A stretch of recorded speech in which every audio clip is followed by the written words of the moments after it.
What nonsense are you talking, विजय? अरे तुम जानते हो तुम क्या बकवास कर रहे हो? मैं बकवास नहीं कर रहा हूं, बकवास नहीं कर रहा हूं।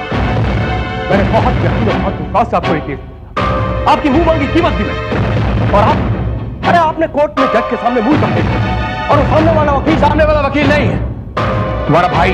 हाँ, मेरा भाई अजय, मेरा भाई अजय वहां पे शकील को मुजरिम ठहरा था, दलीलें देता रहा, चश्मदीद गवाह पेश करता रहा, और आपने ना कोई दलील दी, ना कोई चश्मदीद गवाह पेश किया। मिस्टर विजय, अदालत का मुंह शायद तुमने पहली बार देखा होगा, मैंने नहीं। अंत तक पहुंचने के लिए शुरुआत जानना बहुत जरूरी होता है। इस तरह पानी में कूदने से पहले उसकी गहराई ना नापो तो डूबने का खतरा रहता है। आप बोल कर मेरे कुछ बोल देंगे और समझने में नहीं आएगा, क्योंकि वकील मैं वकालत करता, और इस वकालत की लत ने मुझे यहां तक पहुंचाया।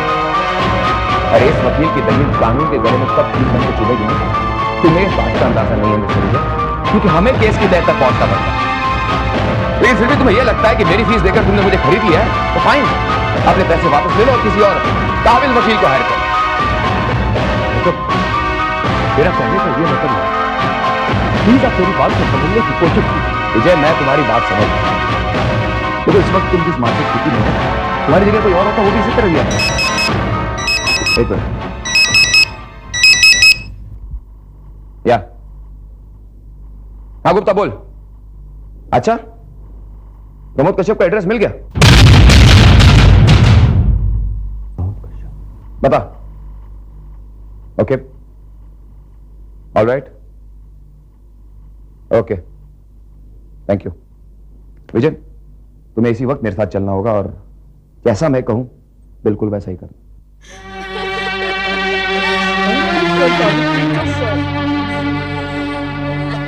अरे क्या आप लोग भी बार-बार हमें परेशान करने के लिए चले आते हैं? जवान बेटे की मौत का सदमा क्या हमारी जान लेने के लिए काफी नहीं है? अरे हम आप लोगों को जिंदा नजर आ रहे हैं, पर है नहीं। हम सभी की अर्थी हमारे बेटे की मौत के साथ उठ गई है। अरे हमारे बेटे की चिता जरूर ठंडी हो गई है, पर दुख और मुसीबत की जो चिता हमारे मन में जल रही है ना, वो बुझी नहीं। हम अब भी उसकी आग में जल रहे हैं, पर तुम लोगों के दिल में जरा भी दया नहीं है। देखिए बाबूजी, हमें गलत मत समझिए, हम यहाँ पर आपको दुख पहुँचाने नहीं आए, ना ही कुछ ऐसी। अरे तो क्या करने आए हैं आप लोग? पूछताछ करनी है ना, पूछिए ना, क्या पूछना है? पुलिस को भी हमने यही बताया था कि हमारा बेटा क्या करता है, हमें कुछ भी नहीं पता। वो कहाँ जाता था, किससे मिलता था, कौन उसका दोस्त था, कौन उसका दुश्मन। सुबह सुबह जो निकल जाता था तो कई कई दिनों तक घर नहीं लौटता था। बाबूजी, आपको शायद नहीं मालूम, लेकिन आपके बेटे प्रमोद का कातिल पकड़ा गया। पकड़ा गया है तो चढ़ा देना सरकार उसे सूली पर। मैं तो कहता हूँ उसके पूरे खानदान को फांसी दे दो। बाबूजी, हम भी यही चाहते हैं कि प्रमोद के कातिल को कड़ी से कड़ी सजा मिले, लेकिन क्या? देखिए, कातिल पकड़ा तो गया है, लेकिन उसने अभी तक अपने जुर्म का इकबाल नहीं किया है, और जब तक कोई भी मुजरिम अपने जुर्म का इकबाल नहीं करता, पुलिस उसके खिलाफ कोई भी कार्रवाई नहीं कर सकती। अब वो कातिल कौन है, कहां से आया है, किसका आदमी है, किसी को इसके बारे में कुछ नहीं पता। इसके पहले जो इंस्पेक्टर आया था उसने भी हमसे यही कहा था। बाबूजी आप चुप रहिए, आप कुछ नहीं बोलेंगे। उसने भी हमसे आप ही की तरह काफी सवाल पूछे थे, लेकिन हमने उन्हें कुछ नहीं बताया। लेकिन क्यों? देखो साहब, अब मेरा पति तो मर गया ना, मेरे ये सास ससुर, मेरे दो छोटे छोटे बच्चे, मुझे डर है कि अगर मैंने आपको बता दिया कि मेरे पति के खूनी किन लोगों के साथ शामिल है, तो वो हमें जिंदा नहीं छोड़ेंगे साहब, वो हमें मार देंगे। देखो, अगर तुमने हमें यह बता दिया कि पकड़ा वो मुजरिम किसका आदमी है, तो मैं उस मुजरिम को सूली पर चढ़ाने की पूरी कोशिश करूंगा। यही नहीं, प्रमोद की मौत का जो मुआवजा है वो भी उन्हीं गुंडों से दिलवाने की पूरी कोशिश करूंगा। बहन, हमारी बात पर विश्वास रखो, हम किसी को कानो कान ये खबर नहीं होने देंगे कि कातिल के बारे में तुमने हमें कुछ बताया। हमारी बात पर यकीन करो। तुमने मुझे बहन कहा है और इस रिश्ते पर पूरा विश्वास करके मैं तुमसे कहती हूँ कि मेरे पति का खूनी डाबला भाई का ही कोई आदमी है।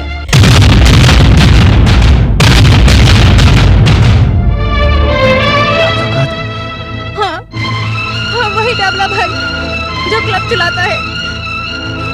मेरा पति अक्सर वहां जाया करता था और उसने मुझे पिछली बार बताया था कि उसकी डाबला के लोगों के साथ कुछ दुश्मनी हो गई थी। मुझे पूरा यकीन है कि जो खूनी पुलिस ने पकड़ा है वो जरूर डाबला का ही आदमी होगा। डाबला भाई।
मैं जानता हूं कि आपको शराब बहुत पसंद है,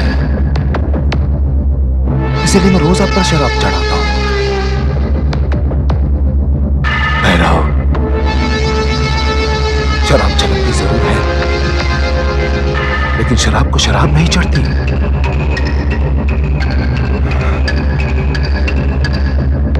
मुझ पर भी ऐसी कृपा करें भैरव, मुझे भी कभी शराब ना चढ़े, कभी नहीं।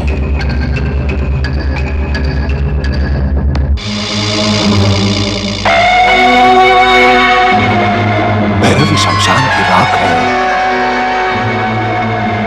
हर इंसान को मरने के बाद आग में तो समाना है,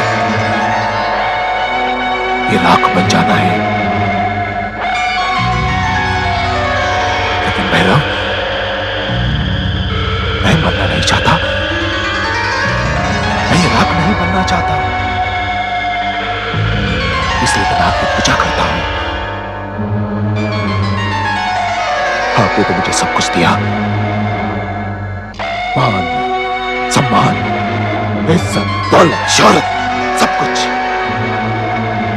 आपने एक रंग को राजा बना दिया,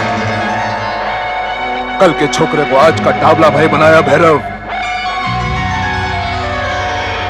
जय भैरव, जय भैरव।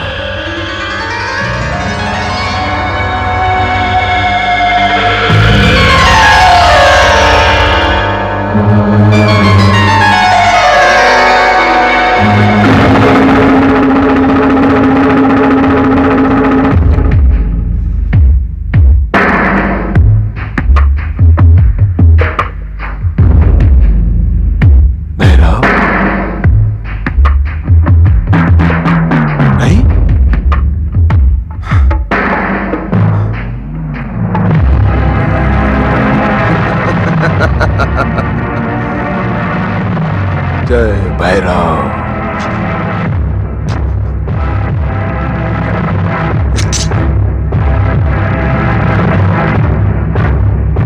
जय भैरव,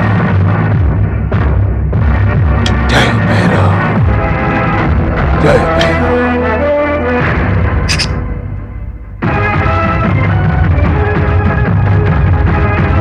जय भैरव, जय भैरव।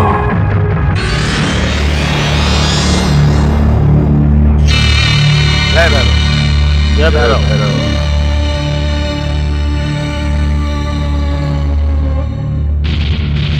तो तुम्हें अपना काम मालूम है? उस कुत्ते के एकदम नजदीक जाकर उसे भैरव की भस्म बना देना। पॉइंट ब्लैंक रेंज, समझे?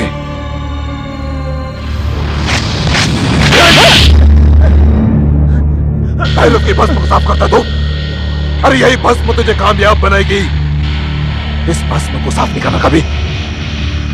और डाबला भाई को रूठने वाली हर आंख को इस भस्म में बदल देना, समझा? जी डाबला भाई। जा भी। जय भैरव। सामान पहुंचवा दिया है, पैसे पहुंचवा दो। डाबला भाई, वकील साहब। आओ वकील साहब आओ। हाँ, आओ वकील साहब, मुझे फोन किया था, मैं खुद मिलने चला था आपसे। डाबला भाई, कुआं प्यासे के पास नहीं जाता, प्यासा कुएं के पास आता है। तुम काला कोट वाला जब भी बात करता है कानून के टांग को पकड़ कर करता है। बैठो बैठो बेटा। भाई पिछली बार तो तुमने कमाल कर दिया, मेरे उस आदमी को ऐसा बरी करवाया कि उसे ताड़ा लगते लगते बच गया। डाबला भाई आप भी। बोलो क्या काम के लिए आए हो, किसी को टपकाना है? अरे नहीं डाबला भाई, किसी को टपकाना होता तो आपको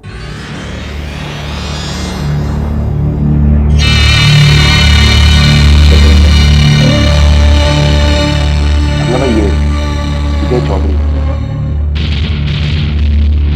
आपने कयानी चौधरी का नाम सुना होगा, वो जो सेवा सदन चलाती है। उसी सदन के आदमी को खून के इल्जाम में कुछ ऐसा?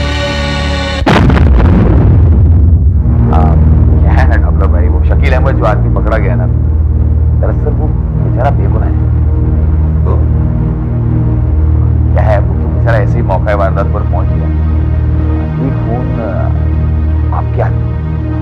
अच्छा, तो तुम मेरे पास क्या चाहते हो? डाबला भाई, मैं तो सिर्फ इतना चाहता हूं कि आप अपने आदमी को पुलिस के हवाले कर दो।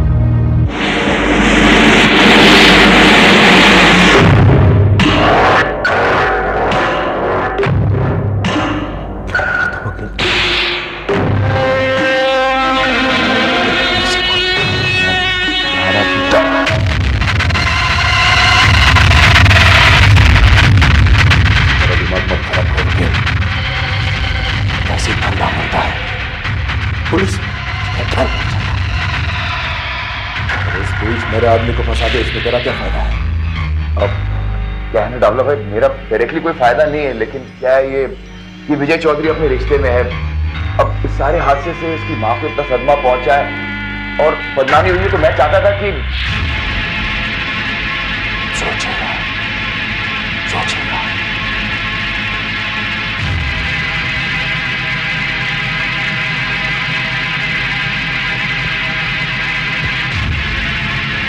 मुझे जो है पत्ते खेलने का शौक है। तू मेरी क्लब में आके पत्ते खेलता है ना? मुझे मेरे आदमी रज़ाक ने तुझे ऑफर भी दिया था इससे पहले। ऑफर? इंपोर्ट एक्सपोर्ट का बिजनेस है तेरा, कार्गो से माल बेचता है तू। वो डाबला भाई, वो मेरा नहीं, मेरे पापा का है। अरे बात तो एक ही है ना, बिजनेस तेरा तेरे बाप का बिजनेस है। देख विजय, तू मेरा साथ देगा तो मैं भी तेरा साथ दूंगा। डाबला भाई, मैं को समझा नहीं। समझने की बात है ही नहीं, सीधी सी बात है। तेरा इंपोर्ट एक्सपोर्ट का बिजनेस है। आज से जो भी तेरा माल एक्सपोर्ट होगा उस पे मेरा माल जाएगा, और जो भी तेरा माल इंपोर्ट होगा उसमें मेरा माल आएगा। मेरा आदमी तुझे सबको समझा देगा, तुझे कुछ करने की जरूरत नहीं। देखो वकील, मैंने अपने धंधे में आज तक अपने आदमी को कभी पुलिस के हवाले नहीं किया, लेकिन बात इसका है, इसके खानदान का है, इसके खानदान की इज्जत का है, तो सोचेगा मैं। लेकिन इसमें मेरा भी कोई फायदा होना चाहिए। सोच क्या रहे?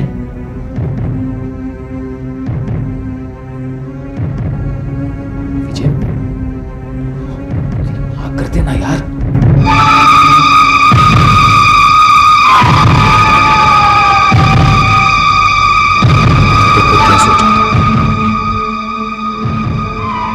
मुझे कोई जरूरत नहीं।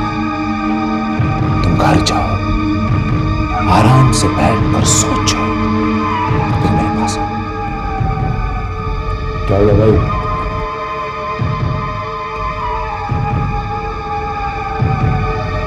मुझे सोचने की जरूरत नहीं है।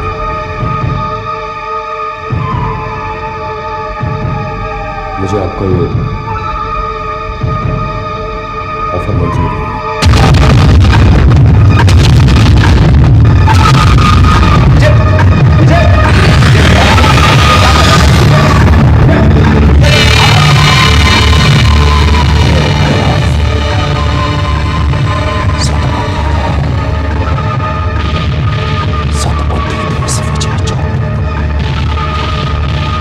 विजय मेरी बात सुनो, विजय मेरी बात सुनो यार। क्या बात सुनो? क्या आप ये कहना चाहते हैं कि शकील भाई को दलदल से निकालने के लिए मैं अपने आप को और अपने परिवार को दलदल में छोड़ दूं?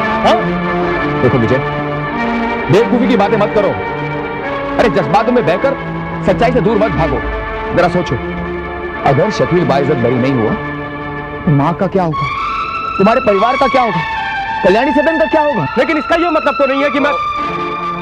अरे मेरे भाई विजय, मुझे ताबला का आइडिया बिल्कुल बुरा नहीं लगता, उसकी डील में कोई गड़बड़ नहीं है, सिर्फ तुम्हें जरा होशियारी बरतनी है। उसके बाद एक बार शकील बाहर आ गया, तुम्हारा रास्ता लो, ताबला का रास्ता लो। भाई साहब, आप मुझे उस देखो, मैं आखिरी बार तुम्हें कह रहा हूं, अगर तुम चाहते हो कि शकील जेल से बाहर आए तो ये इकलौता रास्ता है। भाई साहब, चाहे कुछ भी हो, मैं अपने आदर्श और अपने संस्कारों को नहीं देख सकता, समझा? विजय, विजय, अरे आज के जमाने में आदर्श और संस्कार बेचे नहीं, खरीदे जाते हैं।